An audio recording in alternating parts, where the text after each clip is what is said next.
Good evening, everyone. I'm Patrick Noe alongside Benjamin Hansen here in the beautiful Clemson, South Carolina. Today, we will be presenting our topic that is ADD, Attention Deficit Disorder. This evening, we will introduce what attention deficit disorder is, what some common symptoms are, and how it is addressed in the world in which we live today.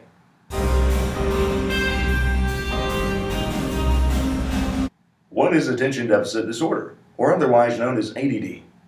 ADD is a diagnosis applied to children and adults who consistently display certain behaviors over time. The three main characteristics of ADD are distractibility, impulsivity, and hyperactivity.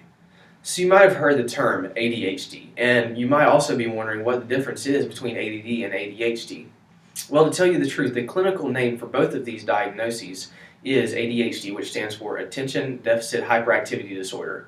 The main difference between both of these is just terminology. Both of these acronyms are used to explain the same thing, even in the professional and medical realms. One of the more notable symptoms of ADD is inattentiveness.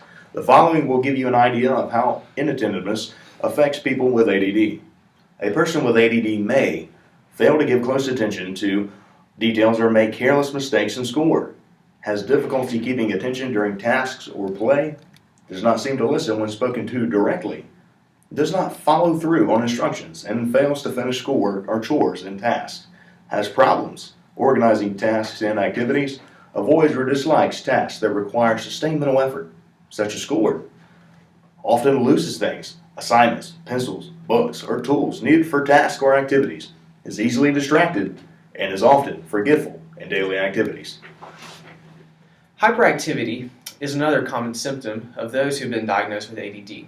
A person with ADD may fidget with hands or feet, squirm in his or her seat when required to sit for a lengthy amount of time, leaves his or her seat when remaining seated is expected, runs or climbs about in inappropriate situations, has problems working quietly, is often on the go and in a hurry, and talks excessively. Impulsivity is another common symptom seen in those with ADD. Those with ADD may blurt out answers before questions have been completed, has difficulty awaiting his or her turn, interrupts or intrudes on others, butts into conversations or games, if you will.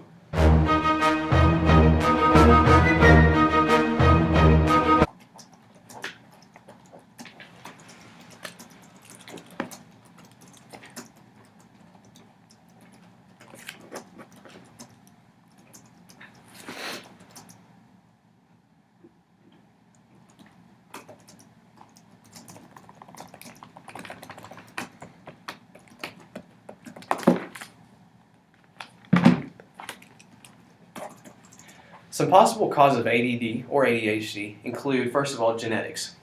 A child with ADD is 4 times more likely to have had a relative who also had ADD. And 1/3 of fathers who have ADD will also have children that have ADD as well. Secondly, we come to nutrition and food. Food additives are thought to be a possible aggravator of ADD, even though they are not a primary cause of ADD. Sugar is another food that is also thought to be a possible aggravator of ADD in adults and children as well. Thanks, Ben. And also, the environment also has a huge role that takes in part with ADD itself. Now, maternal smoking while the child is in the womb can cause a lack of oxygen to the child, and this leads to exposure and is a possible cause/aggravator. Yes, and then lastly we have chemistry. Dopamine, which is a chemical in the brain, is often noted to be at lower levels in those who have ADD.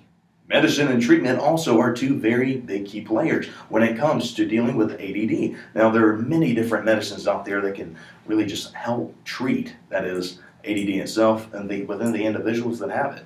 Now, there's treatments out there, many different kinds, recommended by different doctors across the globe that can help with the ADD itself within the individuals. Thank you for tuning in to watch our short informative video on what ADD, Attention Deficit Disorder, actually is.